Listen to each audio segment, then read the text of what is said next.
Merhaba değerli arkadaşlar, değerli dostlar. Zerdeş TV'nin yorum analiz programında tekrar bir aradayız. Bugün yine gündem sıcak, seçimler bir yandan, ekonomik sıkıntılar bir yandan, işte iktidarın yönetememesi bir yandan. Bugünkü ele alacağımız konu yine 31 Mart yerel seçimlerine ilişkin olacak. Bugün çok değerli bir misafirimiz var. Değerli misafirimiz sevgili sosyolog Veli Saçılık. Veli Saçılık kim dersek, Saçılık 1977 yılında Çorum'da dünyaya gelir. Lise, ortaokul, lise bitiyor. Anadolu Üniversitesi'nde sosyoloji okuyor.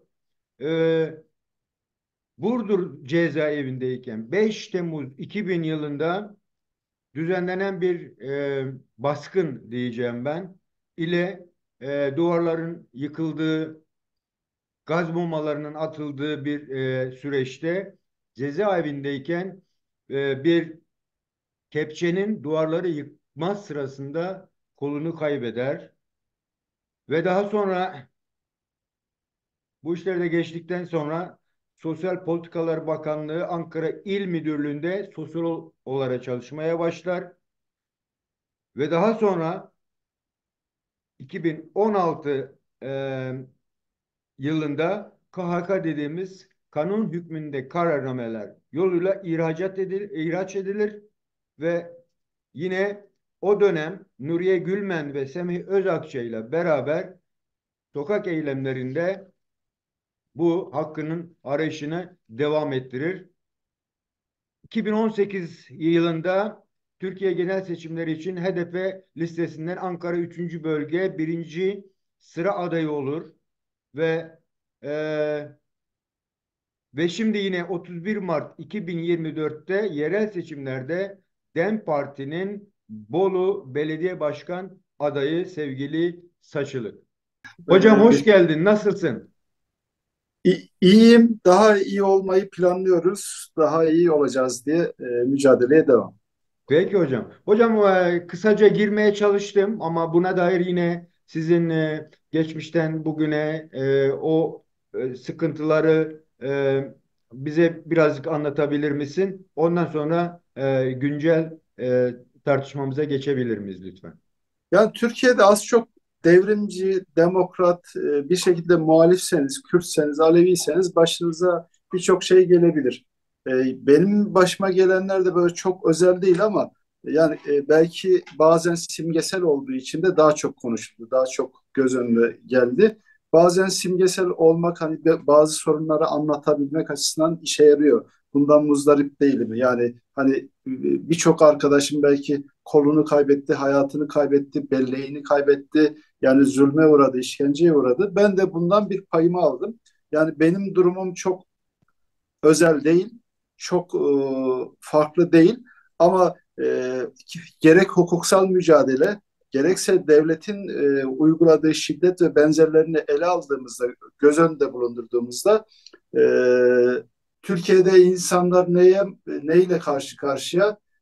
Türkiye'nin adalet sistemi nedir ve başınıza neler gelebilir sorusunun cevabı olarak karşınızda duruyorum. Yani e, işte neticede aslında devlet şunu diyor: bana karşı çıkarsanız, benim söylemlerimin ya da ideolojimin dışında durursanız başınıza kötü şeyler gelir diyor. Ama diğer taraftan şunu söyleyelim: e, direnmenin güzelliği vardır. Hani benim ya da bizim üzerimizden bir korku nesnesi ne dönüştürme isteği var devletin.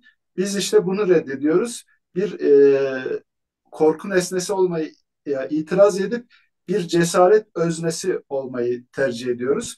Bu açıdan ne acınacak ne de işte yazık böyle olmuş, bak başına neler gelmiş denecek bir durumumuz yok. Bakarımızla hep beraber birlikte mücadeleye devam ediyoruz. Çok teşekkür ederim. Aslında gerçekten de baktığımızda hani tarihsel sürece de baktığımızda sol sosyalist kesim ve Kürtler gerçekten de bunu hep yaşamak zorunda kalmışlar. Fakat sanıyorum son yıllarda birçok alanı ile tamamen yani sadece hukuki alan değil bir tıkanmışlık var. Bu tıkanmışlığın şu an e, görebildiğim kadarıyla aşılması için de çabalar var. Fakat neredeyse hiçbir şey görülmüyor gibi. Çünkü her şey üzerini kamufle edilmiş. Basın yayından tutun.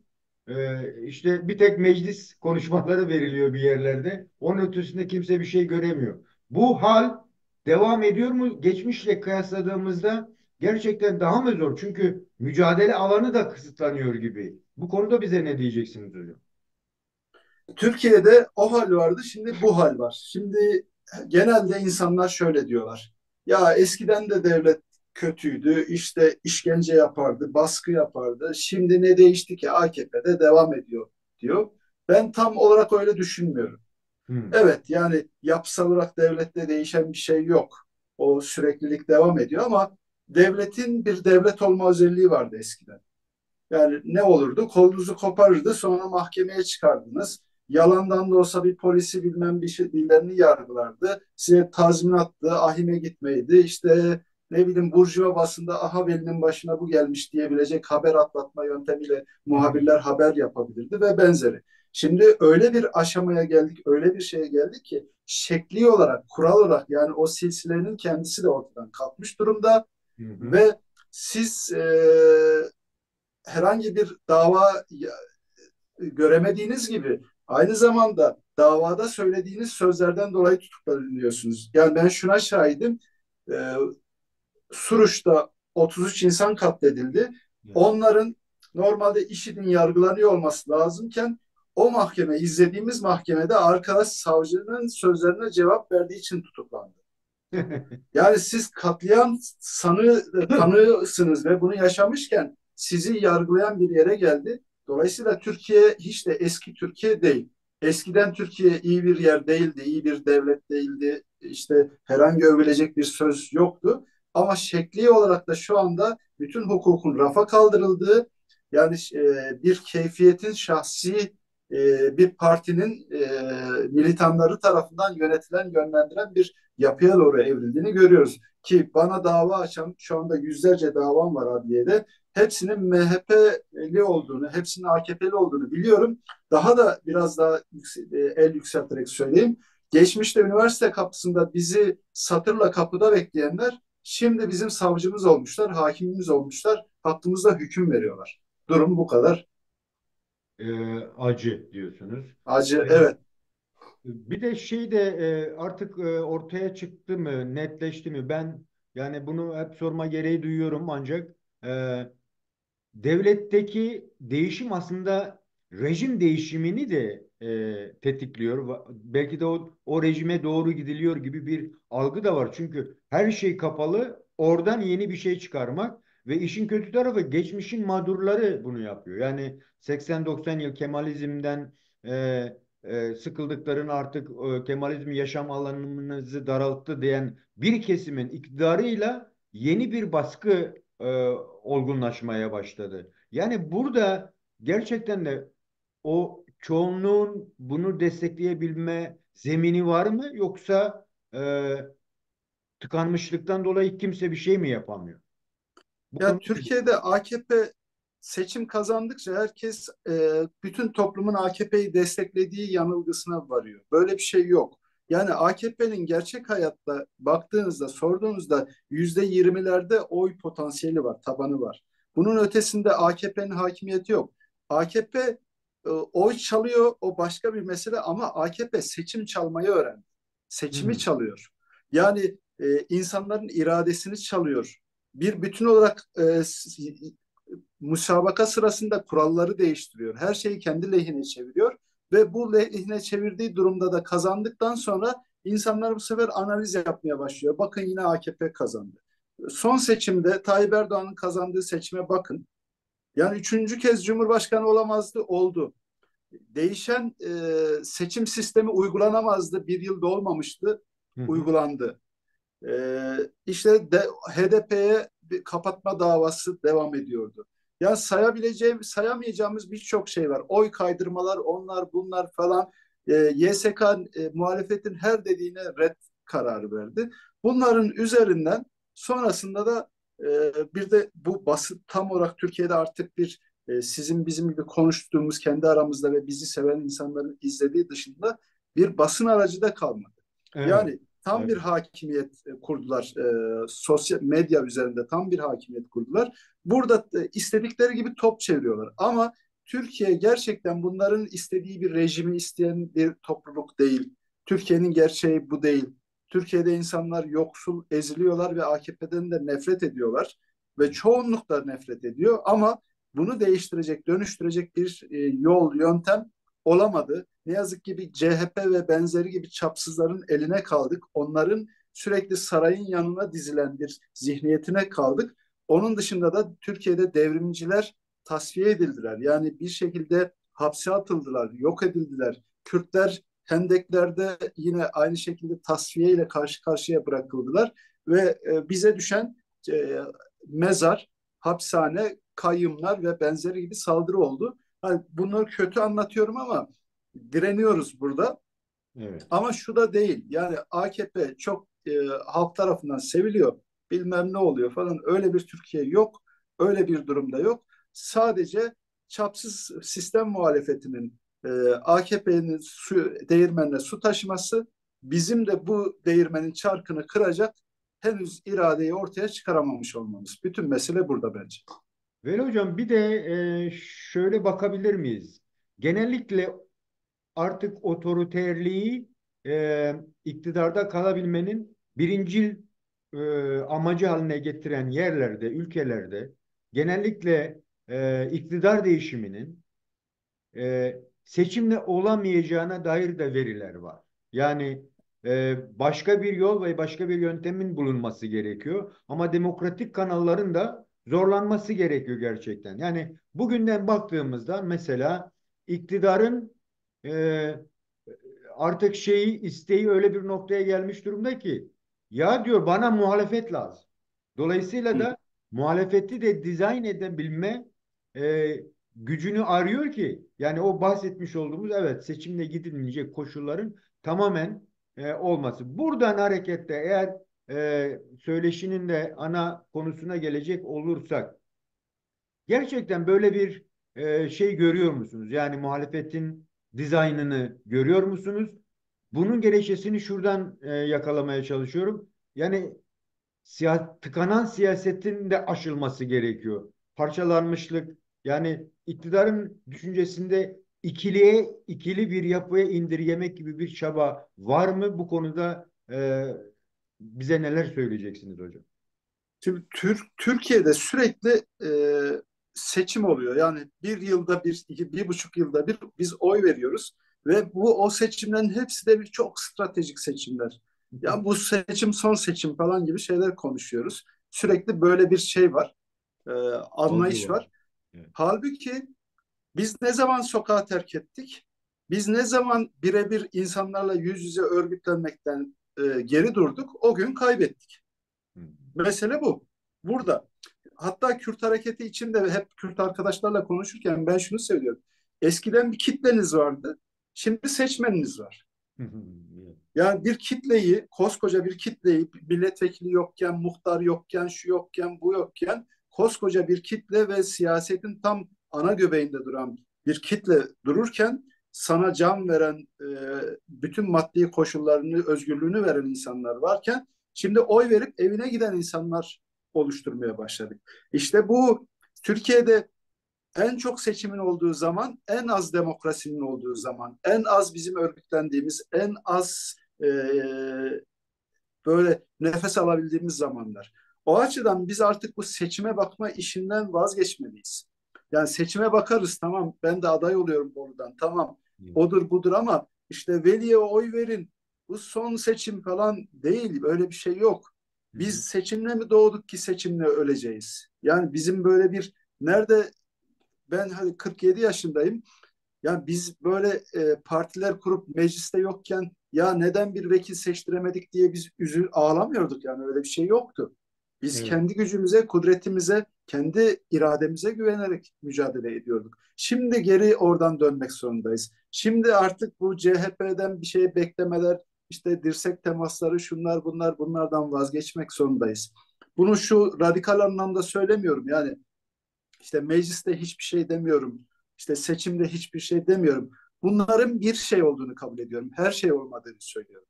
Yani Evet. burada bizdeki esas problem, biz bir şey olanı her şeyleştiren bir yerde durduk.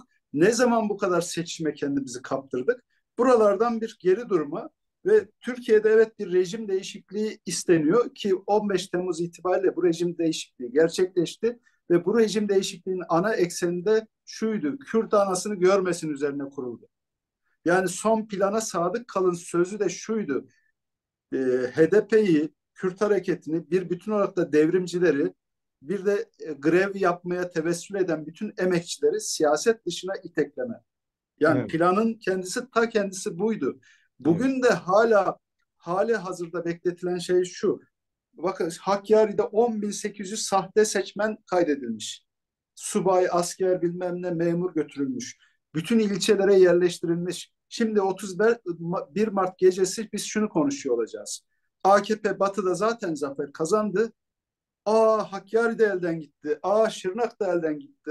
Burada gitti diye konuşacağız ve AKP'nin yine büyüdüğünü konuşacağız. Halbuki bu sahtekarlık, kalpazanlık, yani ortada ciddi Hocam bir kalpazanlık var. o noktaya geleceğim. Bu şeyden geçmiş seçim döneminden hareketle bir bakıyoruz ki hem muhalefet hem iktidar gerçekten de Kürt hareketinin öyle bir kıskacı aldılar ki görüşmeden sözleşme yapmak, işte resim vermeden birliktelik sağlamak. Öteki bak işte onunla beraber bilmem ne dalgaları üçüncü yol kavramı tamamen üçüncü şeye dağılmaya gitti ve dışlandı. Tabii bir karar verilmesi gerekiyordu. O süreci doğru dürüst yaşayamadılar. Dolayısıyla iktidar ve muhalefetin eliyle yine e, iktidar sürekliliğini sağladı. Bence uluslararası denge de ondan yana olmasının da getirmiş olduğu bir değerle bu devam etti. Ama bugün e, yine aynı şeyi görüyorum. Bu konuda ne diyeceksiniz? Gerçekten yani Sayın Erdoğan'ın söylediği gibi bana bir muhalefet lazım ve ediyor mu gerçekten? Onu görüyor musunuz seçime doğru giderken? Sadece muhalefeti dizayn etmiyor. Keşke sadece kendi sistem muhalefetini dizayn ediyor olsaydı. O bizi ilgilendirmez, yani bu sistem muhalefetin sorunu deyip git de geçebiliriz. Bizi de dizayn ediyor. Hmm. Yani bizi şöyle, mesela sol üzerinden konuşayım. Milli yerli sol oluşturmak gibi isimle vereyim. Kemal Okuyan ya da TKP çevresine baktığımızda Perinçek'in boşalttığı kulvara bir yapı kuruyor. Ve Kürt'le yan yana durana devletin acı yüzünü, Kürt'ten uzak durana da devletin güler yüzünü gösteriyor. Hı Şimdi hı. orada bir ayarlama var. Kürt'ten ne kadar uzaksanız cezaevine o kadar uzaksınız. Dava açılmasına o kadar uzaksınız. Bedel Evet. ödemeye o kadar uzaksınız. Buradan solda bir yarılma yaratıyor ki bu çok ciddi anlamda bir yarılma oluştu şu anda. Hı hı. Tabii mesela Kürtlere de bir dizayn yapıyor. Tırnak içinde bir Kürt milliyetçiliği uyduruyor. Hani Kürt milliyetçiliği, Kürt halkının hakları, ulusal hakları üzerinden konuşmuyorum. Evet. Mesela diyor ki, bu solcu veliye ne vekillik veriyoruz ki, bunlar bizim sırtımızdan bilmem ne oluyor falan diye konuşuyorlar. Tamam mı? Bunlar da kimmiş falan. Tamamen Kürtleri e, Kürt alanının içine hapsetmeye Kürt yönelik, mahallesini. tecrit etmeye yönelik bir baskı var onların üzerinde de. Ve burada da tersinden de şöyle, solcular da şöyle bakıyor: ya biz ne desek işte bizim sırtımızdan bilmem ne oluyorlar diyor. Bunlarla da yol yürünmez artık fikri çıkıyor ortaya. Yani bunlar bir istikbari çalışma olduğunu düşünüyorum ben. Evet. Yani ve diyor ki, ya bu kadar insan arkadaşımız hayatını kaybetti. Rojava'da, orada, burada birçok insan cezaevinde, hala işte bir vekillik verip bizim sırtımızdan vekil oluyorsunuz diyorlar. Yetti ya falan diye böyle serzenişler görüyorsun. Kürt Diğer mahallesi. taraftan da Kürt hareketinin içinden de diyorlar ki bunların hepsi Kemalist, bunların hepsi ulusalcı, bu Türk solundan adam olmaz gibi şeyler yapılıyor. Yani bu tuzaklara düşmemek lazım. Ben DEM Parti'nin bu tuzağa çok düştüğünü düşünmüyorum. Yani bu tuzağı aşacak çözümler geliştirmiyor ama kalkıp da o zeminde vermiyor. Yani böyle bir taraf var. Ama DEM Parti'nin yapması gereken şey bu tuzakları açığa çıkarmak ve bu cenahların üstünü çizmek olmalı. Ama henüz o kudrette ben bu oyunu bozarım, ben Tatar Ramazan diyecek bir iradeyi henüz göremiyoruz. Yani o iradeyi görmek lazım. O yüzden tekrar söylüyorum, e, Recep Tayyip Erdoğan sadece ve sadece sistem muhalefetini dizayn etmekle uğraşmıyor. Bizi de dizayn ediyor. Biz kendimizin dizayn edilmesine izin vermeyelim. Yani seçim mücadelesinden ya da sokak mücadelesinden çok daha büyük bir mücadelemiz var. İdeolojik mücadelemiz. Evet. Biz her şeyimizi kaybedebiliriz. Geri bir toplanırız, geri ayağa kalkarız ama yönümüzü kaybedersek bir karpuz kabuğu gibi denizde oradan oraya çalkalanıp dururuz. Evet. Aslında buraya daha sonra gelmeyi düşünüyordum ama yeri gelmişken onu da belirtmek istiyorum. Aslında gerçekten de Kürt siyasal hareketinin gelişmesine baktığımız zaman ta o DDK'nın kuruluşundan HDP'nin kuruluşuna kadar gelen ki ve şimdiki duruma baktığımız zaman evet çok yani çok başarısız anlamında söylemiyorum ama gelişmişliği veya geri adım atması vesairesi ne de baktığımızda mesela benim dönemimde gençlik döneminde 70'e yakın sol sosyalist örgüt vardı. Yani ama bu aşamaya bugüne geldiğimizde artık onun da kristalize olduğu, daha bir azaldığı, daha bir netleştiği yani 20 şu an 20'ye bile inmiş olsa o sayı ama kimin ne istediği de ortaya çıkıyor ister istemez. Dolayısıyla daha bir netliğe doğru bir gidiş var ve Kürt siyasi hareketi de bunlarla yürümek zorunda. Çünkü üçüncü yol ideolojisi bunu gerektiriyor. Halklarla beraber bir yerlere ulaşma. Ama ona rağmen işte sizin de tabir ettiğiniz gibi Türk solu diye tanımlanan grupların yine kendi başına olma istekleri de mi bu dizaynın içerisinde varsayıyorsunuz? Çünkü bir bakıyorsunuz Dersim'de işte bir çıkış var. Kadıköy'de Komünist Parti'nin aday göstermesi. Yani burada şey olamayacak mı bu seçimde? Ya evet yani blok halinde bir Kürt solunda tanım koyamayacak mıyız yine? Aramızda şöyle tabii gerginlikler var doğal olarak. Şimdi ulusal hareketin kendi gündemi var. Kendi sınıfsal geçişkenlikleri var. Ya, sosyalistlerin ise gündemleri tabii ki daha farklı ve o sınıfsal geçişkenlikleri çok daha az. Burada sorun şu, biz bunu yeterli bir formüle edip de yan yana koyamıyoruz. Hep mesela şunu bekliyor bir Kürt siyasetçi benden şunu bekliyor. Hep kendi gibi konuşmamı istiyor. Hı hı. Halbuki ben öyle mutlu değilim yani. Ya Hiç de öyle var olmak da tam istemiyorum. da Ya onu da söylüyorum hocam. Ha, tam da onu söylüyorum. Ha. ya da tersinden ben bir Kürt siyasetçinin, ulusal mücadeleyi veren bir Kürt siyasetçinin çıkıp işte Lenin, Stalin konuşuyor olması beni mutlu etmiyor. Yani bu benim için de çok değerli. Hani sevinebilirim, mutlu olabilirim ama yani benim için stratejik bir önemi yok, bir şey yok. Yani her taş yerinde ağırdır. Dolayısıyla biz bunları yerli yerine koyabilmeliyiz. Burada DEM Parti'nin belki de bu geleneğin bir sorunu, bir arızası diyebiliriz. Yani hepimiz birleştik, bir araya geldik ama bir süre sonra hepimiz aynılaşmaya başlıyoruz ve sonra şu sorun çıkıyor ortaya. Kürt diyor ki yeterince benim sorunum gündemde değil diyor. Yani Kürt kimliği meselesi geride diyor. Bakıyorum bir Türk olarak söyleyeyim. Evet gerçekten DEM Parti bunu yeterince gündemleştiremiyor. Ya bir Kürt'ü tatmin edebilecek bir siyaset geliştiremiyor. Diğer taraftan Alevi diyor ki Alevilerle ilişkili sözler var ama icraat çok zayıf diyor. O da haklı.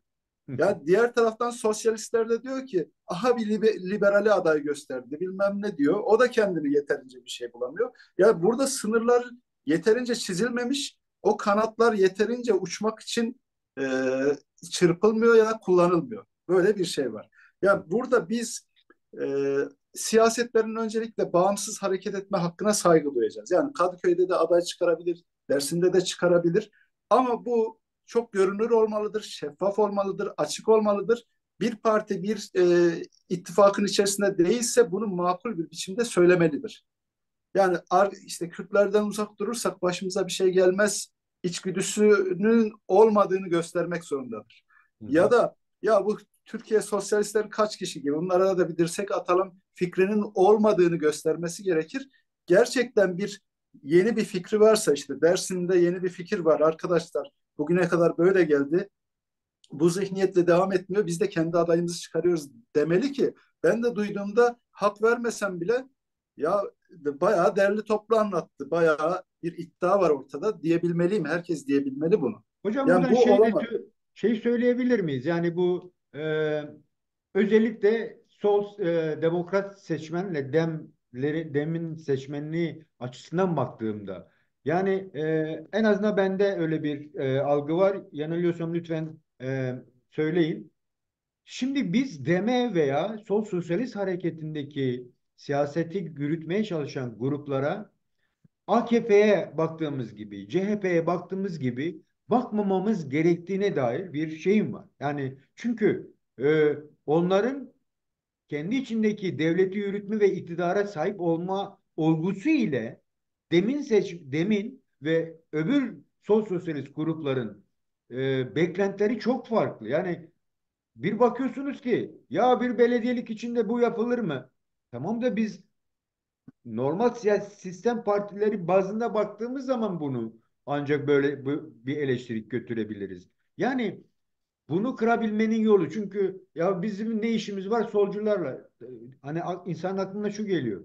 Ya soldan haberi mi yok? Yani sol mantalitenin ne istediğinden haberi mi? Ya belki de o bir işçidir onu söylüyor. Belki Hı de hı. bir yerde gerçekten en çok ezilenlerden biri. Dolayısıyla da bunu nasıl kırabiliriz? Yani ya biz tamam varız, buradayız ama bize CHP'den beklediğinizi bekleyemezsiniz. Belki der miyiz, dememiz miyiz bilmiyorum ama ve AKP'den beklediğinizi bekleyemezsiniz dememiz gerekmiyor mu sizce de? Ya, DEM Parti'nin, Kürt hareketinin genel olarak bizim içinde olduğumuz iklimin avantajı ve dezavantajı var. Avantajı şu, bütün kitlesi çok politik. Yani ben MYK'daydım. Benim yerime yolda gördüğüm herhangi bir DEM Partiliyi getirip MYK'ya koysaydınız benden daha farklı bir söz kurmazdı yani. Hı Şey hı. olarak da bilinç olarak da ya ben MYK'yım bak birçok şey biliyorum, ideolojisini de biliyorum falan diye hava atacak bir durumum yok. Kitlemiz de gayet benim kadar uyanık. Hı Ama bu bir de dezavantaj çıkarıyor. Herkesin her şeyi bildiği bir ortam çıkarıyor hı. ve sürekli sizi bir ateş altında tutuyor o kitle. Ya bir basınç altındasınız. Ya mesela diyor ki gidiyorum Şırnak'a anlatıyor. Bütün parti şunu niye yapmıyor, işte meclisten niye çekilmiyor bilmem ne baskı yapıyor. Bir gün kızdım dedim ki ya bu kadar 33 kişi biz bir araya geliyoruz. İçimizde Kürdü, sosyalisti, akademisyeni bir sürü yani donanımlı insanı var. Hapishane görmüş, işkence görmüş insanları var. Yani sizin düşündüğünüzü hiç kendi aramızda konuşmadığımızı neden varsayıyorsunuz? Yani biz konuşmuşuzdur bunu. Yani Ya. mutlaka alternatifleri söylemişizdir. Zaman zaman da aktarıyoruz. Yani burada böyle bir problemimiz var. Ama bence en büyük problem şu. Şimdi Kürtlerin köyleri yakıldıktan sonra kitlesel biçimde batıya göç ettiler. Evet. Ben ilk defa MYK döneminde şunu gördüm. İzmir'de Kürt köyü var. Yani Ya. İzmir'de Kürt köyü görünce şaşırdım yani. İzmir'de Kürt köyü var. Ve İstanbul'da işte 1 milyon 200 bin DEM Parti'nin seçmen tabanı var. Ve bu Ankara'da böyle birçok yerde bu böyle. Kürt hareketi dolayısıyla Batı'da çok taban sahibi. Tersinden de sosyalist hareket Kürt hareketinin yanında durduğu ölçüde de devlet tarafından biçilmiş, son dönemde iyice budanmış bir küçülmüş durumda. Hı. Bu şu sorunu çıkarıyor. Kürt hareketi İzmir'de de söz sahibi, Ankara'da da, sendikalarda da başkan, orada da şu, orada da bu. Yani 80 öncesi solcuların Kürtlere yapmaya çalıştığı abilik yapma rolü tersinden bize doğru yani Hı Kürt hı. hareketinin sosyalistlere abilik yapma rolüne doğru Hı. dönüşmüş durumda. Burada biz bu sorunu çözmek zorundayız. Yani sosyalistler bir kere kendine gelmeli, kitlesine sahip çıkmalı, Kürt hareketiyle denge kurabilmesi için bir kere çok sağlam bir tabana basıyor olması gerekir. Buna basmadığın sürece en doğru sözcükleri söylesek de bu demokratik ilişkiyi asla kuramayacağız. Hı. Ama Kürt hareketine de benim önerim, belki kızacaklar bana ama şunu diyeyim. Mesela Ankara'daki sendika başkanlığını alarak bir yere varamazsınız. Hı. Yani orada kendi müttefiklerinizi geliştirmelisiniz. Yani işte şöyle söyleyeyim. Almanya'da bir Kürt nasıl diasporaysa, bir Türk nasıl diasporaysa Ankara'da da Kürt ya da İzmir'de de Kürt diasporadır. Diaspora önemlidir. O kitle sizindir. O kitle politikanın bir parçasıdır. Orada amenna bir sorun yok. Ama bizzat orayı bir Ahmet gibi, bir Şırnak gibi düşünürseniz, bizzat öyle davranırsanız, Türkiye Sosyalist Hareketi'nde orada besleyecek bir, yani enternasyonalist sosyalist bu arada, nasyonel sosyalist değil, beslemezseniz, geliştiremezseniz müttefiklerinizi yaratamazsınız. Yani biraz siyaset dediğimiz şey sadece kendi bahçene ekip biçmek değildir. Başka bahçelere de düzen vermektir. Yani e, dolayısıyla Batı'da nasıl bir hareketin gelişeceği ya da ne diyelim en çok AKP yaptığının bir sürü liberali arkasına taktı götürdü ve şimdi de hepsini hapse tıktı sonrasında da. Peki biz neden bir sürü kanatlarımız var? Ben hep söylüyorum. Bizim Alevimiz var, Sünnimiz var, imamımız var, işte sosyalistimiz var, o var, bu var. Biz neden kanatlarımızı konuşturup, kanatlarımızı bir araya getirip hepsini bir kitleye hitap edebilir hale getirmiyoruz? Böyle sorunlarımız var. Bunları çözeceğiz. Aslında çok da güzel bir yere geldiniz. Benim soru dizgem biraz bozuldu. Artık ben de sizin gibi katılacağım Ben çok sohbete. konuşuyorum değil mi? Özür dilerim. No no çok güzel çok hoş.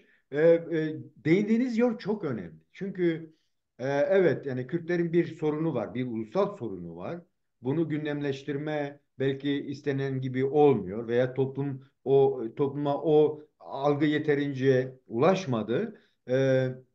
Tam da o noktada yani kendi bölgesine hakimiyet kurmaya çalışırken Kürdistan illerinde bir bakıyorsunuz ki yani halk veya seçmenimiz farkında değil ama iktidar farkında şak diye kayyumları atadı bütün bölgelere. Bütün yani o siyasal zemini belki de sizin söylemeye çalıştığınız Ankara'daki sendikada ön açıcı davranışını e, gösterme süreci başlarken onlar oradaki yani bahçesini düzenleyip öğrenip öbür bahçeyi düzenlemeye geçme fırsatı bile verilmedi diye düşünüyorum. Bu bir. İkincisi ama o bahçenin de otlarının kendilerine biraz bakması gerekiyor diye. Bu eleştiri olarak söylemiyorum. Çünkü bu bir gelişme evresi. Yani yakalayabiliriz.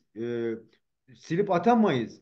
Kendilerini geliştirebilir. O potansiyel de var. Bizim sınıfımızda var dediğiniz gibi yani üniversitemizde var vesaire. Bunları geliştirmeye yönelik çaba sarf edebiliriz.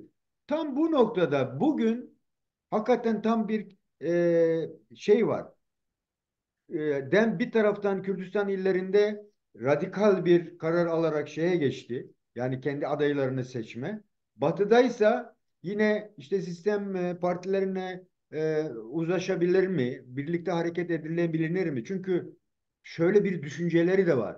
Ya evet biz eğer gerçekten hayata geçirdiğimiz bir şey varsa mesela eş başkanlık gibi neden başka bir partiyle bu süreci eş başkanlık sürecinde bile sadece onu bile baz alsak neden ortaklaşamayız gibi bir çaba da olduğunu varsayıyorum. Belki olması da gerekiyor. Dolayısıyla böyle baktığımız zaman DEM bugün gerçekten yeterli bir ağırlık verdi mi Kürdistan illerine? E, ve Batı'da beklenen tavırlar içerisinde mi? O konuda neler söyleyeceksiniz hocam? Ya, ben yani yine eleştirir durumda olacağım. Biraz Buyurun tabii. geleneğimdir de, yani tabii izleyen arkadaşlar, dostlar kızacaklar.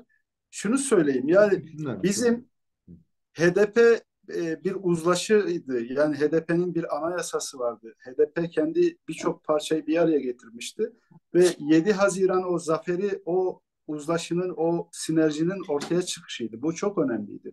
Evet. Ve biz burada sonrasında bunu tam taşıyamadık, kaçırdık. Devletin baskıları da oldu ve benzeri de oldu. Yani kitapta yazan, o tüzükte yazanla fiili yaşanan arasında büyük açı farkları gerçekleşti.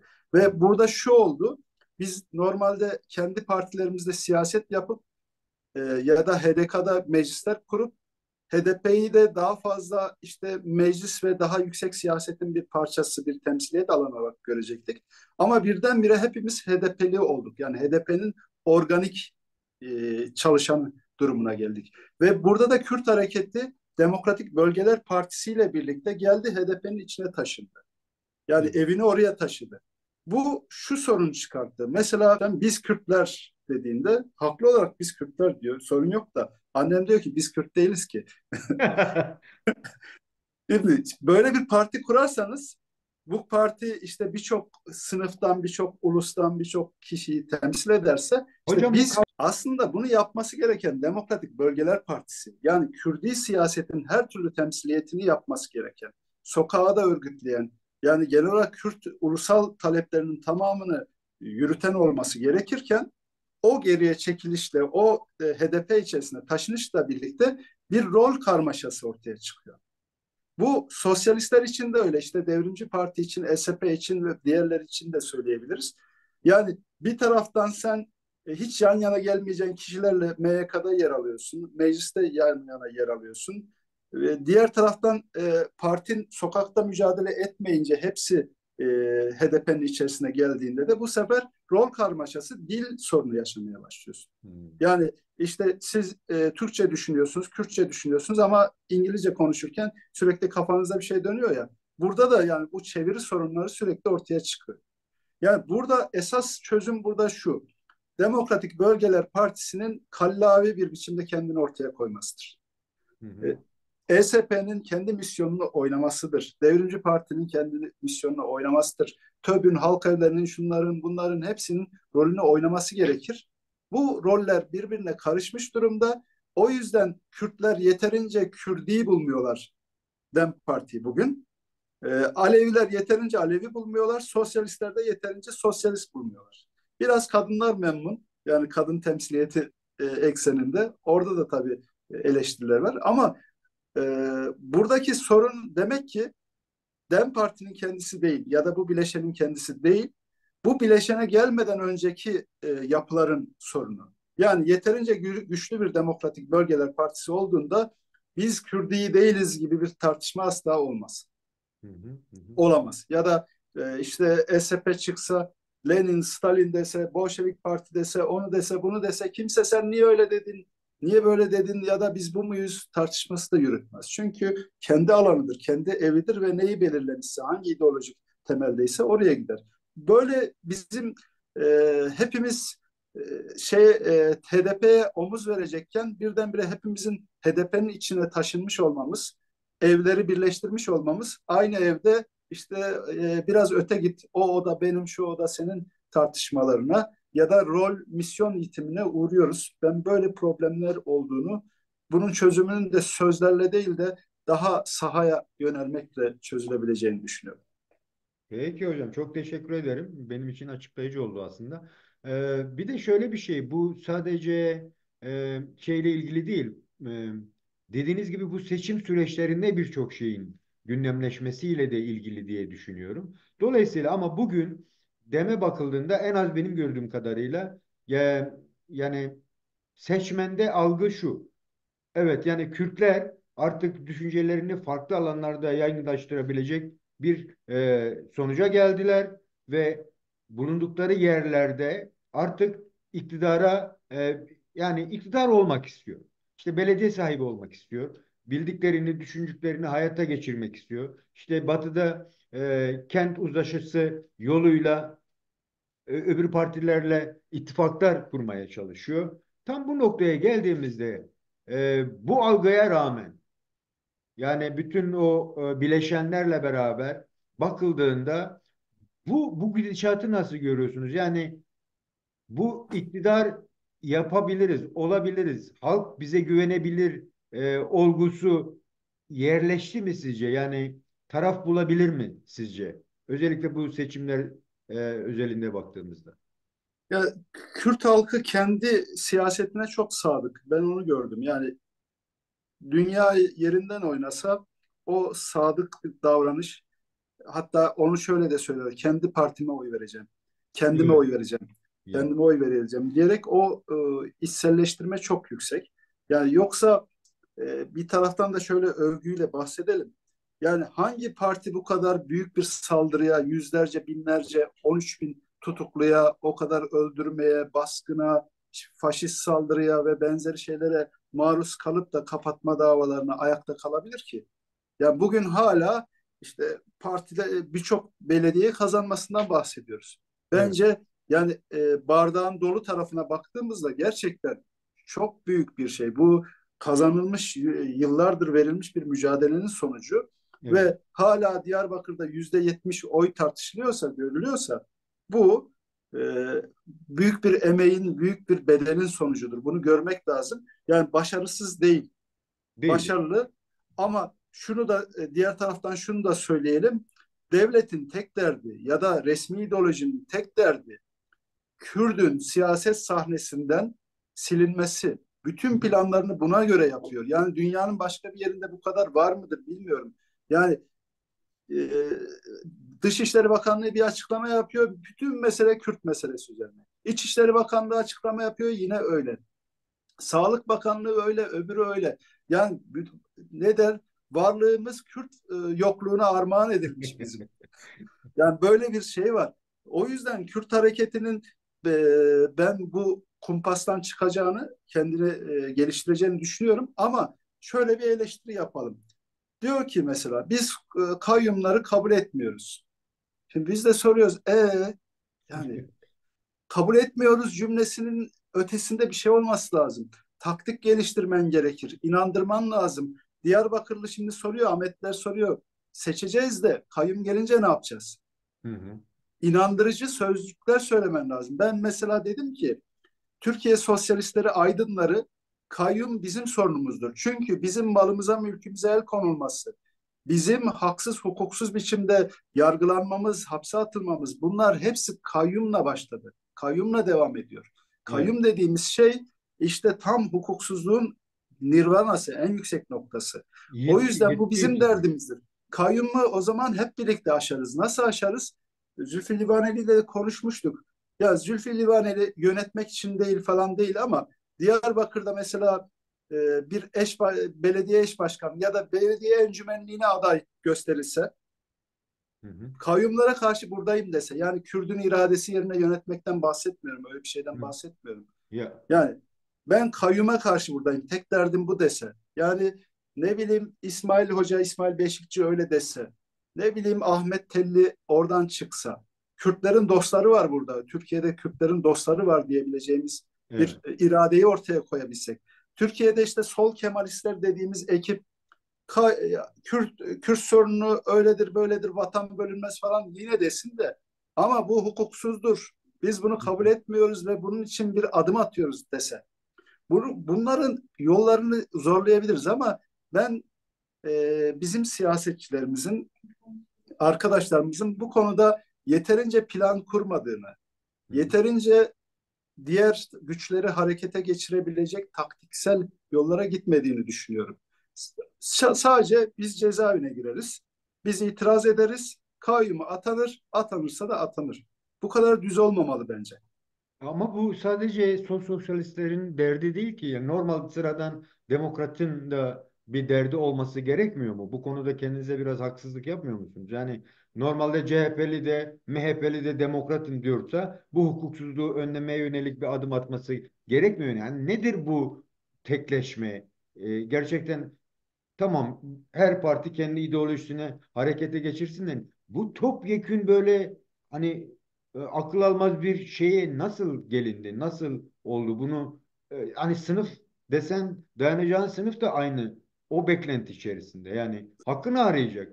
Bu nasıl yitirildi bu talep? Burada yetim şöyle başladı. Eskiden düşünce özgürlük vardı. Biz bir şey dediğimizde, yargılandığımızda bir kitabımızdan dolayı bir sürü aydın bir araya gelirdi. Ben de aynı suçu işledim derdi falan. Hı. Ama şimdi bunlar yok. Oralar kapatıldı. Kapatıldığı ölçüde de AKP herkesi yargılayabilir, dokunabilir hale getirdi. Ve şöyle de yaptı. Özellikle bunu Fethullahçılar üzerinden yaptı. Ya malına el konulabilir, hukuksuz biçimde tutuklanabilir, suç uydurulabilir. Yani şey yaptı ve bunu da bizim dilimize yapıştırdı. Yani mesela ya FETÖ'cüdür işte falan gibi bir şey oldu. Yani İktidar dili kullanıldı. Evet. Evet. evet, ilk önce bunu Kürtleri üzerinde denemişti. Sonra bu Fethullahçılara denedi. Ardından da bir bütün olarak Türkiye'ye giydirdi bu gömleği. Yani laboratuvar yine Kürtler, yani Hı Diyarbakır hı. Kürtlerdir Evet. bu işin laboratuvarı. Sonrasında bütün alana yayıldı. Yani işte bir demokrat da şöyle bakıyor. Ben Kürt meselesiyle ilgili konuşursam tutuklanırım. Yanımda da kimse olmaz diyor. Ki Bu korku gerçekten yeterince yanında da yerleşti mi? Bu korku bu yerleşti mi? korku bu korku yerleşmiş durumda. Yani her geçen günde kök e, Salıyor. salıyor. Ama ben bunun çok kolay aşılabilir olduğunu düşünüyorum. Yani dayanışmayla yapabiliriz. Ama bunu bence demokratlar kendi başına çözemez. Sorunun esas sorunu tarafı kim? Kürtler. Kürtler bu tarafı zorlamak zorunda. Yani bir plan dahilinde hareket etmek zorunda. Yakın dostlarını uzaklaştıran değil, yakın dostlarını kendilerine doğru çeken bir plan dahilinde hareket etmek zorunda. Ama şimdi günlük dile baktığımızda herkes birbirini ayrıştırıyor. Herkes birbirinden öte cümleler kuruyor ve e, mecliste olan milletvekili arkadaşlar da söyleyeyim. Ya çok üzülüyoruz diyor. Yani öyle şeyler duyuyoruz ki diyor.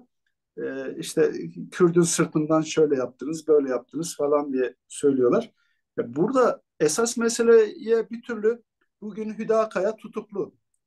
Evet. Hüdakaya kimin sırtından tutuklu? Yani biz hani sırtından da kimin sırtından tutuklu? Eğer böyle kaba, böyle kırıcı konuşacaksak. Yani Figen Yüksekdağ niçin cezaevinde? 33 Suruç insan, genç Genç çocuk insan. neden hayatını verdi? 10 Ekim'de bizim kanlarımız nasıl birbirine karıştı? Ben oradaydım. Hı hı. Yani Hı hı. bunları düşündüğümüzde gayet dayanışmacı, gayet iç içe, yani ensemizdeki yumruğun sahibinin aynı olduğunu anlıyoruz da niyeyse hep buralardan uzaklaşıyoruz. Buraları düşünmemeye çalışıyoruz. Halbuki buraları düşüneceğiz. Karşımızda benden nefret edenin Kürt'ten nefret ettiğini ben çok iyi biliyorum. Bir demokrat da biliyor. Yani bu ortaklığı yaratmak zorundayız. AKP, ben diyorum ki şunu herkes anlamadı. Madem AKP'li değilsiniz, o halde teröristsiniz.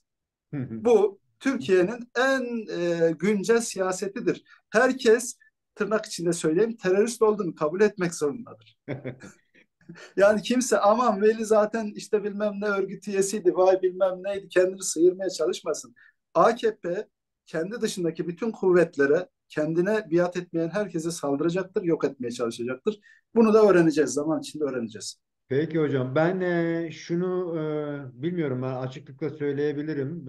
En azından üçüncü yol stratejisine göre baktığımızda DEM ve bileşenlerinin artık gerçekten ayrışma yerine o birlikteliği sağlamaları gerekiyor. Ama demin ana merkezinin de böyle bir ayrıma gitmediği kanaatindeyim ama belki de seçmen bazında baktığımızda bu tür eleştiriler geliyor. Onu da dediğim gibi belki de siz söylediniz ya işte herkes kendini öne çıkarma sürecindeki bir sıkıntı diye düşünebilirim. Dolayısıyla ona rağmen Batı'da ittifaklara baktığımız zaman yine o beklentiler var. Ya bize ne CHP'den işte Kılıçdaroğlu'na oy verdik de ne oldu gibi yaklaşımlarla olayın üstesinden gelebilme olasılıkları da eksiliyor aslında. Ona rağmen e, bir karar verildi. Partiniz bir karar verdi. Yani kendi adaylarla girme. Dolayısıyla bu söylediğiniz bir dışlama olarak mı algılamamız gerekiyor? Gerçekten de yeni bir toparlanmanın bir adımı olarak mı görüyorsunuz kendi başına üye aday çıkarma sürecini? Yani bu parti iradesinin tekamül etmesi, ortaya çıkmasıdır. Yani bu DEM Parti dışındakilerin herkesin de saygı duyması gereken bir davranıştır. Zaten e, DEM Parti'ye dayatılan şuydu. Bana oy ver ama benimle görünme Evet. gibi bir yaklaşım vardı. Onursuzluk dayatılıyordu.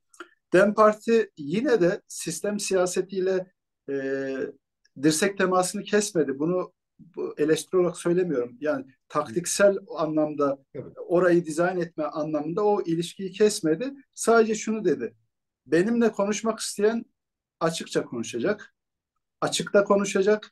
Benden oy isteyen benimle oturup pazarlık yapacak. Bu pazarlık da at pazarlığı olmayacak.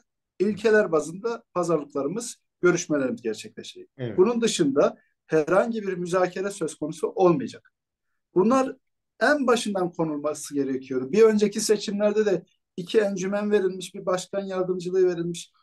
Yani kimin umrunda bilmem nerenin başkan yardımcılığı ya da iki tane encümen? Yani siyasette karşılığı nedir bunun? Hı İki memur kazanmış mı oluyorsunuz? Yani hı. bunun bir karşılığı yok. Bence çok doğru bir çizgi. Ama bu doğru çizgiyi de ortaya koyarken çubuğu da fazla bükmeyelim diye derim ben. Hı Sebebi şu: evet, bizim CHP ile şununla bununla işimiz yok, bir irademiz var ve irademizi ortaya koyuyoruz. Bununla birlikte DEM Parti dışındaki bütün sol, sosyalist, demokratik yapılarla da yol yürüme kararlılığımız olmalı ki hı. yeterince bence başarılı değiliz o konuda. Evet. Ee, Diğer taraftan da e, şöyle söyleyeyim. Mesela 31 Mart gecesi AKP silip süpürecek ortalığı. MHP, AKP, MHP silip süpürecek ortalığı. Yani İstanbul'u kazanamamış bir Tayyip bence yenilmiş bir Tayyip'tir. Yani burada aday gösterme kararlılığı var, kararı da almış. Ama ileriki aşamada bir seçim ilerledikçe bence orada bir ileri iki geri, iki geri bir ileri taktiklerini parti yapabilmeli. Partinin bu taktiklerine de kitlesi saygı göstermeli. Hı hı. Yani burada mesele CHP'nin ne kadar kötü bir parti olduğu, ne kadar sistem partisi olduğu bilmem ne meselesi değil. Burada mesele saray rejiminin taktiksel olarak geriletilmesi, bu geriletilmede de bize yaşam üçgeni oluşturması. Yani burada nefes alabileceğimiz alan, hani depremin de yıl dönümü geldiği Evet. için Evet. söylüyorum, bir yaşam üçgeni oluşturma hakkı vardır. Yani aşırı radikal bir söylemle kendi içine kapanan bir partiyi de kitle ya da bugün yeni adıyla seçmenimiz bize dayatmamalıdır. Hı. Peki yine İstanbul'a çok yoğunlaşıldı. Yani sanki Türkiye'nin seçimi İstanbul'da olayını belirlermiş gibi bir izlenim var. Herkes onu konuşuyor. Ama benim görebildiğim kadarıyla bu sistem partileriyle DEM ve bileşenlerinin grubuna bakıldığı zaman aslında sadece iki yapı var. Onlar kendi içlerinde uzlaşamıyorken. Yani şunu demek istiyorum. İyi Parti ile Saadet'le veya Yeni Refah Partisi ile şimdiden deklare etseler deseler ki biz AKP'yi destekliyoruz deseler aslında İstanbul'u kazanıyorlar. Yani e, şeye rağmen demin CHP'yi destekliyorum demesine rağmen. Çünkü oy potansiyellerine bakıyorsunuz. Hani 48'e 44, 45 gibi kalıyor. Ne yaparsanız yapın zorlayın. Burada eleştiriler anlamsız kalmıyor mu gerçekten? Yani CHP biraz daha gerçekten yakın dursa. Dese ki ya evet biz uzlaşabiliriz. Ama halen o merkez partilerin düşüncesinin dışına çıkmıyor. Yani İmamoğlu'nun açıklamalarını, onun yönelimleri o kadar rahat olması ya dem olmasa da biz kazanıyoruz gibi öne çıkma süreci. Demin bu söylediğiniz anlamdaki hani çubuğu buk ama kırma iyi da engellemiyor mu sizce? Ya CHP için ne söylesek hani yerindedir de şöyle bir şey var. CHP'nin durumu, cennete gitmek istiyor ama ölmek istemiyor CHP. Ya ve aynı zamanda şöyle seçim kazanmak istiyor ama seçimi kazanmak için de hiçbir şey yapmak istemiyor. Evet. Ya ve biz diyoruz ki İstanbul'u kazan. Bu bizim için sorun değil. Ama kazanacak hamleler yap. DEM Parti ile otur konuş. Adayını doğru düzgün belirle. Meclisini doğru düzgün belirle. Ve Kürt sorununun çözümüyle ilişkili senden devrimci sözcükler beklemiyoruz ama gayet demokrat, yani bir sosyal demokratın edebileceği sözcükleri kur. Hı hı. Ve işte benim aday olduğum yerde Bolu'da bir ırkçıyı aday gösterme, bir yabancı düşmanı, bir kadın düşmanı bir kişiyi gösterme. İstanbul'da, Antalya'da Muhittin Böcek gibi kripto AKP'li, AKP'nin adayından daha sağcı, AKP'nin adayından daha AKP'li bir kişiyi gösterme. Sen böyle yaparak hem Dizayn kitle. derken bunu söylemek istiyorum aslında. Yani iktidarın muhalefeti dizayn meselesi de buradan çıkmıyor mu sizce? Evet, evet, yani tam muhalefet, ortada bir muhalefet var mı tartışmasını da çıkarıyor. Hatay Belediye Başkanı eski AKP'li, CHP'li, bütün depremden sorumlu falan bir adam. Veya Aydın Sonra Belediye Başkanı. He. burada dramatik olan şu. Ben Bolu'dan aday oldum. Kıl payı Bolu'yu da CHP kazanmış geçen seçimde. Hı hı. Aday oldum. Sosyal medyada bir kişi de çıkıp bana ya Veli sen neden aday oldun? AKP'ye kazandıracaksın. Vay öyle şey olur mu? Böyle bir şey olur mu? Demiyor. CHP'liler beni tebrik ediyorlar. CHP'nin seçmeni beni tebrik ediyor. Hatta encümen üyesi arıyor o şey CHP'nin Bolu encümeni. Ben de sana oy vereceğim diyor. Yani böyle bir düşünün, CHP'nin adayı kendi kitlesi tarafından asla istenmiyor. Ve insanlar gidin Antalya'da Muhittin Böceği sorun. Aklı başında hiçbir sosyal demokrat, hiçbir CHP'li onu desteklemez. O Lütfü Savaş dediğimiz şahıs da öyle ve bunun gibi Ankara'da bütün MHP'lileri adayı olarak gösterdiği ilçelerinde orada burada. Yani ortada şunu soruyorlar. Ya tamam da Ankara İstanbul'u kazanmış bir CHP iyi olmaz mı? Evet iyi olur. Hadi yani şey söyleyeyim sistem içinde Ya, konuşuyoruz. ya. Yani iyi olur da CHP neden bir şey yapmıyor? Niye biz bir şey yapalım yani? Yani CHP'nin bir seçimi kazanacak o ama biz onun için bir şey yapıyoruz. Peki biz soru soruyoruz. Ya siz Diyarbakır'dan milletvekili diyorum. Meclis, Aday. zaten aday çıkarmayın. Zaten belediyeyi alamayacaksınız. Ya da daha iyi bir örnek var. Iğdır, Kars örnekleri var. Hı hı. Madem biz kazanılması gereken yerde bizim çekilmemiz lazım. Bizim kazandığımız yerde siz neden çekilmiyorsunuz? Bu mütekabiliyet, bu karşılık niye yok? Biz sizin maravanız mıyız?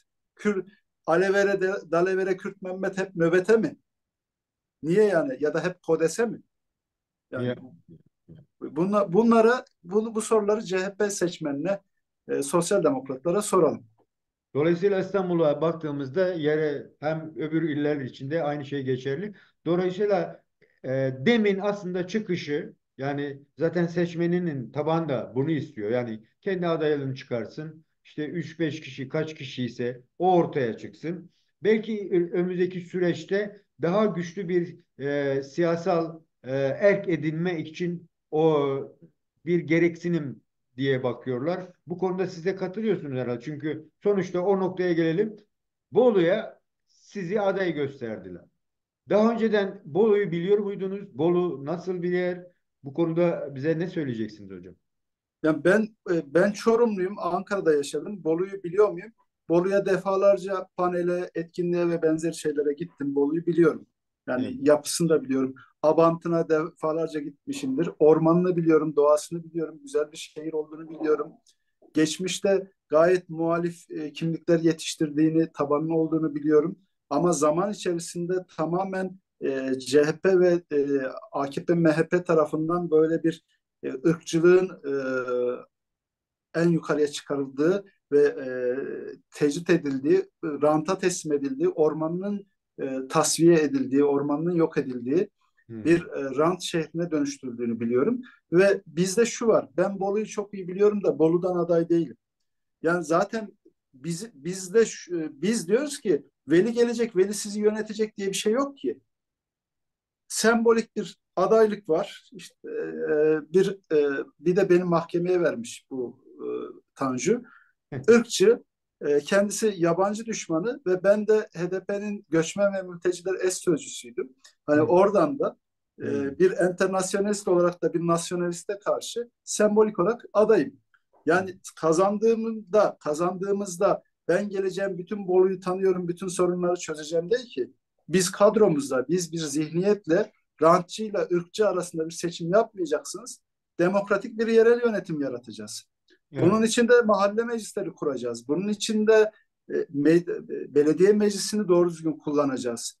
Ve Bolu'nun sorunlarını yerelde çözeceğiz. Yani benim elimde bir sihirli değnek var. Bir de ben çok zekiyim. Geldim Bolu'yu değiştireceğim. Böyle bir iddiam olmadığı için Hı hı. Bolu'yu böyle doğma büyüme Bolu'yu bilme ihtiyacı da kendimde duymuyorum. Hı hı. Ve biz Bolu'yu bunların elinden aldığımızda Bolular zaten kendi adaylarını gayet güzel çıkarırlar ortaya. O Peki meclisler hocam, seçer. demin oradaki örgütlenmesinin durumu nedir şu an? Yani orada Ağrılılar, yani Kürtler epey var, sayısal olarak da var. Geçmişten de dev yol geleneğinden özellikle sol sosyalist e, yapılar var. Halk evi var. Yani kendi içerisinde geçmişte biliyorsunuz Hakkı katlidir. Çok sayıda gösterileme sahne olmuş bir yerdir. Hı hı. Yani bir politik geçmişi var Bolu'nun. Hı hı. Ee, ama Bolu şu anda gerçekten rantçıyla sağ ırkçılar arasında bir yerde benim için de çok tehlikeli. Ama biz orada işte bugüne kadar 4.000 civarında oy almışız. Bunu kat be kat arttıracağımıza ve bir alternatifi ortaya çıkarabileceğimize inanıyorum ben. Teşekkürler. Hocam, şimdi Bolu Tamam. İstanbul'la Ankara arasında bir yer. Dolayısıyla da aslında o kentlerin bir örneği haline de getirilebilecek zemini de olan bir il aynı zamanda. Eğer seçilmeniz durumunda yani ilk önceleyeceğiniz şey ne olduğunu tespit etmeye çalıştınız yoksa yereldeki çalışmalarla yani nasıl ki demin Kürdistan illerinde yaptığı gibi halka gitti, işte adaylarını seçti, sıkıntılarını anlattı. O yolu deneyerek mi sorunların önceleme noktasında düşünüyorsunuz? Bu konuda ne diyeceksiniz hocam? Şöyle öncelikle bunu şöyle duyurdum ben. Dedim ki Bolu, Ankara ve İstanbul arasında bir dinlenme tesisi değildir. Evet, ondan hareketle onu söyledim. Yani Bolu içinde yaşayan halkıyla e, bir köklü tarihi olan e, bu Köroğlu geleneğinden gelen bir direniş geleneği de olan bir yapıdır. Öncelikle bu egemen sağcı, ırkçı zihniyetin tasfiyesidir önceliğimiz. Hı hı. Yani siyasetin demokratikleştirilmesi. Birinci öncelik bu. Siyaset demokratikleştirildikten sonra da halk meclisleriyle, e, kent meclisleriyle, konseyleriyle yerel sorunların tespiti ve buradan politikalar geliştirmektir. Bir belediye başkanının, eş başkanının her şeyde söz hakkı yoktur. Sadece bunları yönlendirme, yönetme, kolaylaştırma, Hı hı. bir moderatör olmak gibi bir derdi, bir konumu vardır. Bu yapılacak. Onun dışında Bolu bir deprem bölgesi, buna karşı önlemler, özellikle depremle ilişkili önlemler. Bolu merkezde orman tamamen ortadan kaldırılıyor. O yeşillik tamamen ortadan kaldırılıyor. Yani doğaya karşı verilmiş tahribatın engellenmesi ve orada yoksulluğun e, şöyle söyleyeyim, tabii bir belediye ortadan kaldıramaz ama yoksulluğun dayanışmayla çözülebileceği bir mekanizma oluşturması öncelikler arasındadır. Peki hocam, çok teşekkür ediyorum. Onun yanı sıra genel dem yönetme tarzına bakıldığı zaman dolayısıyla siz orada eş başkanlığı da hayata geçirmiş olacaksınız. Oradaki toplumsal Evet. yapıya baktığımız zaman yani e, Bolu nasıl bir potansiyel içeriyor? Yani onu kabul edebilecek, onu destekleyebilecek gerçekten potansiyel görüyor musunuz? Yoksa siz yeniden bu çabalara girmeniz mi gerekiyor? Bu yani hazır zemin demiyorum tabii ama verili şey nasıl görünüyor? İnsanların doğruya ve güzele alışmaları kolaydır. Ee, toplumun, halkın %50'sinin kadın olduğunu bildiğimize göre eş başkanlığa bir şehir neden karşı çıksın ki? Hı hı. Yani kadının söz hakkına belki bazı erkekler karşı çıkabilir, onların çoğu karşı çıkabilir ama %50 kadınlara güveniyoruz yani. Evet. Onlar eş başkanlığa sahip çıkacaktır ve eş başkanlığın demokratik bir yapılanma olduğunu biz onlara anlatabiliriz. Yeter ki onları her gün yalanla besleyenlerin sesini kesebilelim. Yani o yalan propagandasını bir kenara çekip bizim kulakların bizim sesimizi duyabileceği bir ortam hazırlarsak bizim ikna edemeyeceğimiz kimse yok.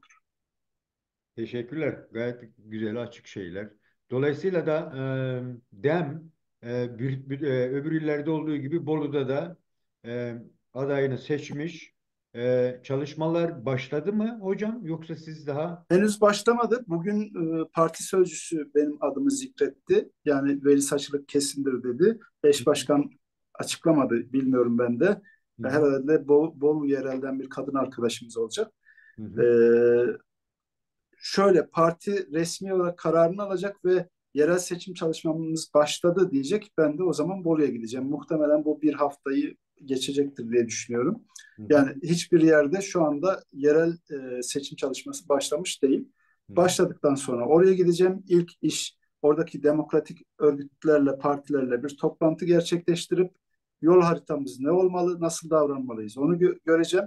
Bir de Bolu'ya ilişkin şunu da söyleyeyim. Ben sadece DEM Parti'nin adayı değilim. Ha, Yani evet, ortak bileşenlerin. evet, bileşenlerin adayıyım. Yani Erkan başta bizzat telefonla da konuştum. Tip dedi ki bizim adayımızdır. Hı hı. Arkadaşlar MHP'den de aynı teyiti alacaklar. Bir sol demokratik olarak bütün demokrat Boluların ortak adayı biçimde Onu, çıkmak gibi bir evet, şey var. affedersin, onu Bu önemli belirtmedim. işte. Özlediğimiz şey bu yani. Hı hı, hı hı. Evet, iki adaylarımızı o şehirdeki herkes memnun olmalı. Yani Hı hı. barıştan, özgürlükten, demokrasiden yana herkes evet bu aday olmalı. Biz de destekliyoruz dediğimiz, özlediğimiz bir şey. O yüzden işte küçük grup tartışmalarının ötesinde ben bu durumdan gayet memnunum. Yani e, kimseyi işte onlar da kim oluyor da bilmem ne falan gibi tartışma yürütmeden gayet demokratik bir biçimde sonra başka dönemde bizim onları desteklediğimiz kimse adayımız birlikte yürüdüğümüz bir ortamı hak ediyoruz bence. Doğru. Evet, o konuda sanıyorum eksik bir tanımlama oldu. Bileşenleri dillendirmemiz gerekiyordu. Önemli bir şeydi. Hatırlattığın için teşekkür ediyorum. Bir de şey var. Şimdi Bolu'da, evet, siz ve bileşenler bir araya geleceksiniz ki gerçekten o sadece bir belediye yönetmenin ötesinde o sistemi nasıl değişime uğratılabileceğini, ne bileyim, orada fabrikalar var, orada üniversiteler var, orada işte dediğin gibi çevre bilincinin gelişmesi var vesaire. Dolayısıyla eğer bir ortaklık yapılabilirse her şeye rağmen, yani bir değişim bekliyor musunuz? CHP ile yine bir farklı bir beklentisi var mı, yoksa CHP'ninki kesin mi aday? CHP'nin adayı kesin. Peki hocam, Veli hocam, tartışmamızın, yine söyleşimizin sonuna gelmiş bulunuyoruz. Her şeye rağmen e, hem siyaseten baktığımız zaman hem de e, seçimle bir iktidar değişiminin olamayacağı gerçeğine rağmen ama mücadelenin devam etmesi gerektiğini düşüncesinden hareketle en azından bu seçim sürecinde seçmenlerimizden ne bekliyorsunuz? Genel anlamıyla ve özelde de deme dair. Bize neler söyleyeceksiniz? Öncelikle seçmenlerimizden kitlemiz olmasını bekliyoruz. Evet. Yani o sandığa gidip oy verip evinde oturan değil, verdiği oyun peşine düşen ve o oyun için verdiğini düşünen, o düşündüğü fikirle de içinde mücadele eden insanlar olmasını istiyoruz. Yani Evet. AKP'yi yollamanın ya da bu zihniyeti, bu saray rejimini darmadağın etmenin yegane yolu örgütlü, bilinçli insanların ortak harekete geçmesidir. Bunu bekliyoruz. Yani sandığa oyumu attım, evimde oturuyorum. Bunun bir karşılığı yok. Hani Emma Gottman'ın galiba sözüydü. Yani seçim iyi bir şey olsa yasaklarlardı. Ya, Yani evet. ama seçim tabii ki bizim hayatımızın da bir parçası. Hiçleştirmeyelim ama oy vererek her şeyi değiştiremeyiz. Bazı şeyleri değiştiririz. Her şeyi değiştirmek için de hep beraber hareket etmek zorundayız. Bunu bekliyoruz. Seçmenlerimizden ve kitlemiz olmasını bekliyoruz onların ki bunun için de bizim yapmamız gerekenler var. Türkiye'de ayrıca şunu söyleyeyim. Bizim dışımızdaki hareketler. Mesela CHP'den demokrat olmasını bekliyoruz. İlkeli olmasını bekliyoruz. Kendi ilkeleri doğrultusunda mücadele etmesini bekliyoruz. Ve en azından barışı savunmasını istiyoruz. Ve hiç Kürtlerle ilgili hiçbir şey düşünmüyorsa, söylemiyorsa ana dilde eğitim hakkını savunmasını bekliyoruz. Türkiye'de nefes alan herkesin eşit olduğunu söylemesini bekliyoruz. Yani bunları çok uçuk şeyler değil. Yani bunu sosyal demokratlar söyleyemez değil. Hı hı. Söyleyebilir. Ya da AKP'den de şunu bekliyoruz. Ya bizimle savaş tamam, silahlarını çek, tamam üstümüze ateş et Ama bunun bir kuralı olsun. Bu kuralı içerisinde mücadele edelim. Ya da MHP'den tamam ırkçı, faşist ol da tamam da yani işte çetecilerle iş çevirip kendi insanını bile gidip torbacılara öldürttürme. Yani en azından kendi sağcı, ırkçı çizginde bir yerde dur da hani bu mümkün değil de biz istiyoruz. Yani. Hı hı. Hı. Bunları istiyoruz ve en önemlisi Türkiye'de sosyalistler ve Kürt halkı açısından bir kere bizim kaderimiz ortak. Bu ulusların birleşmesi anlamında söylemiyorum. Kürt ne kadar çok dayak yiyorsa biz o kadar cezaevine giriyoruz. Bunu biliyoruz. Kürt hareketi ne kadar geri çekilirse biz de geri çekiliyoruz. Ve Türkiye'de sosyalistler ne kadar millici olursa ya da ulusalcı olmaya başlarsa Türkiye'nin bir o kadar sağcılaştığını, burada Kürt hareketine karşı bir ağırlık yüklediğini görüyoruz. O açıdan bizim nefes alma alanlarımız ya da bizim kaderimiz ortak. Burada bunu değiştirebiliriz. Değiştirecek bir kabiliyete sahibiz. E, Ve herkes üstüne düşen görevi yapmalı. Ta uçtan söyleyeyim, sol Kemalistler üstüne düşen görevi yapmalı. Türkiye'de demokratlar üstüne düşen görevi yapmalı. Aydınlar, bugünlerde ortada görünmeyen aydınlar üstüne düşen görevi yapmalı. Ya da batıda işte diasporada bulunan insanlar da geri çekildiler. Onlar da tekrar siyaset sahnesine girmek zorundalar. Herkes siyaset sahnesine girecek ki artık yalnızız. Yani eskisi gibi Avrupa Birliği ahim bilmem şu insan hakları bildirisi yok. Kopenhag kriterleri falan yok.